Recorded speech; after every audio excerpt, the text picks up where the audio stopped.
Salut. Alors hier on était dans la Creuse, aujourd'hui on est dans l'Aude. Hier c'était les gangs afro-chérariens et aujourd'hui ce sont nos amis les rêveurs, les tuffeurs, les mecs de Rêve Party qui se sont fait un petit peu houspiller. Bah oui, parce que dans l'Aude, là-bas, il y a du vigneron, et c'est là où il y a eu tous les feux. Eh oui, où les mecs ont perdu beaucoup, et sont super à cran, parce que financièrement, ça doit être difficile. Et les mecs se sont dit, quoi de mieux qu'un terrain où ça vient de brûler, et où les gens sont déjà bien à cran, pour aller organiser une rave party illégale dans un champ, histoire de encore plus pourrir la vie et la nature. Voilà, donc on va voir un petit peu ce qui se passe avec ces gens. Donc, on a donc les vignerons, les viticulteurs, voilà, qui sont venus. Bien sûr, il y a eu les CRS et tout le tintouin, mais bon, en général, quand il y a les CRS, donc ça a pas rigolé, hein. C'est aller avec les véhicules et tout le reste.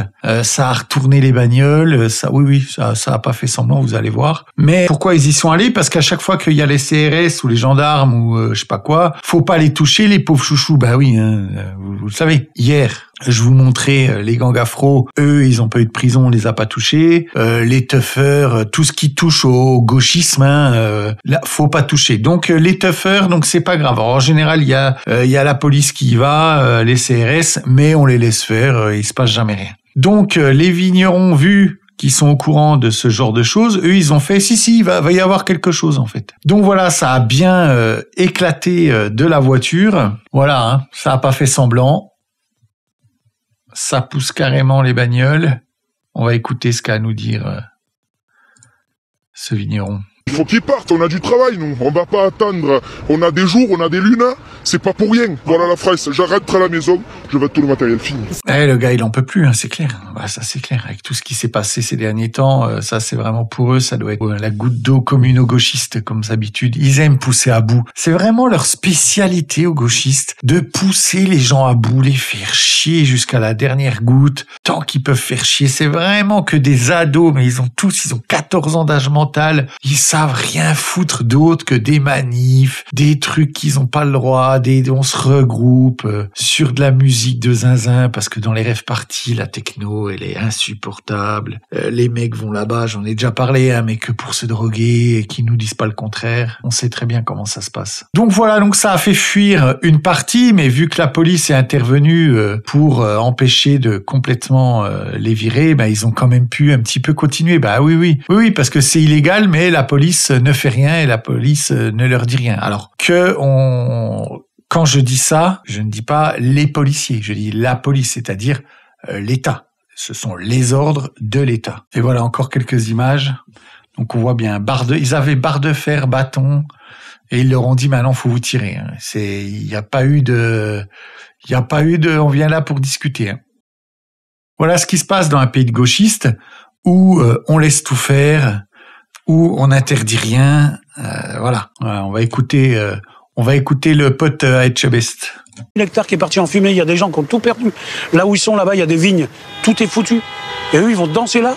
Tout ça pour faire des followers, parce qu'ils l'ont jamais fait. C'est scandaleux ce que vous faites, monsieur. Allez le faire ailleurs.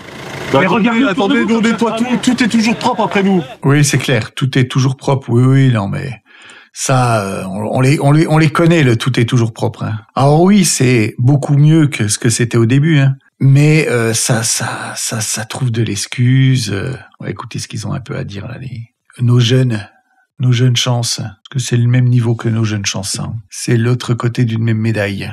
On dit de ramener beaucoup d'eau, de ramener des cendriers de poche justement. Ils ont peur qu'on dégrade un truc qui a déjà pris feu. 1700 litres d'eau, alors des extincteurs. Dans le coffre, j'ai 3 extincteurs. Hier après-midi, plus de 1000. Voilà quoi. Et voilà, et ça finit comme ça, en carnage. Donc voilà, moi je trouve ça bien que les gens aient envie de se défendre, mais tout ça, c'est encore une fois parce que l'État ne veut pas faire le job. On est gouverné par des gauchistes à n'en plus finir, du communo-gauchisme. Il y en a dans toutes les couches de la société. C'est devenu l'enfer. Et ces viticulteurs et ces gens de la ruralité qui subissent ce genre de malades et de fait remplis de drogue, qui détruisent la vie de milliers de jeunes, qui prennent des drogues toutes plus violentes les unes que les autres, qui finissent avec des troubles psychiatriques, SDF. Il y a beaucoup, tout dans les punks à chiens, là, ils sont friands de ce genre de soirée. Il y en a, la plupart, ils ont des problèmes psychologiques très graves liés à la consommation et la prise de drogue violente pour le psychologique et pour le corps. Et il serait temps qu'ils se réveillent. Et maintenant, on va écouter ce qu'en dit Sébastien Chenu du RN, qui justement nous parle du problème des rave parties. Ça devait être une interview de ce matin ou hier en tout cas, mais une interview récente. Monsieur Retailleau, c'est un hypocrite. Au début de l'été, les députés du Rassemblement national, ou plutôt le député Marc Chavant, député UDR de l'Ain, nos alliés, a déposé la proposition de loi 1721 que j'ai signée, que des députés du Rassemblement national ont signé pour justement aligner notre législation sur la législation italienne. Si monsieur Retailleau et monsieur Bayrou avaient eu la lucidité, avaient anticipé les choses, eh bien ils auraient mis à l'ordre du jour de l'Assemblée nationale. Elle n'a pas été mise à l'ordre du jour. Elle n'a pas été mise à l'ordre du jour parce qu'en fait, ça ne venait pas de leur banc, leur sectarisme. Ce sont les Français qui le payent. Ce sont les viticulteurs qui payent le fait que cette proposition de loi, elle était là, clé en main, sur le bureau de l'Assemblée nationale. Elle a été enregistrée, déposée par les députés UDR et Rassemblement national. On avait les outils juridiques et Bruno Retailleau nous dit qu'on est très démunis. C'est un peu l'alignement sur la législation italienne, c'est-à-dire des sanctions beaucoup plus dures. Il était possible... Des peines de prison ? Il est possible d'aller jusqu'aux peines de prison, évidemment. En Italie, on peut aller jusqu'à 6 ans de peine de prison pour les organisateurs. Donc, après une proposition de loi, ça ouvre un débat. Monsieur Retailleau n'a pas voulu ouvrir ce débat. Donc voilà, ça veut quand même mettre en place des choses. Il le dit, c'était au début de l'été, mais voilà, le gouvernement gauchiste les protégera toujours.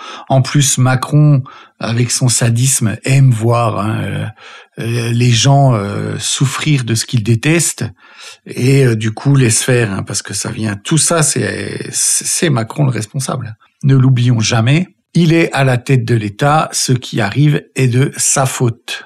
Bon, encore une fois, voilà, ce sont toujours les mêmes qui en pâtissent. On voit que les gens ont quand même de plus en plus ras-le-bol.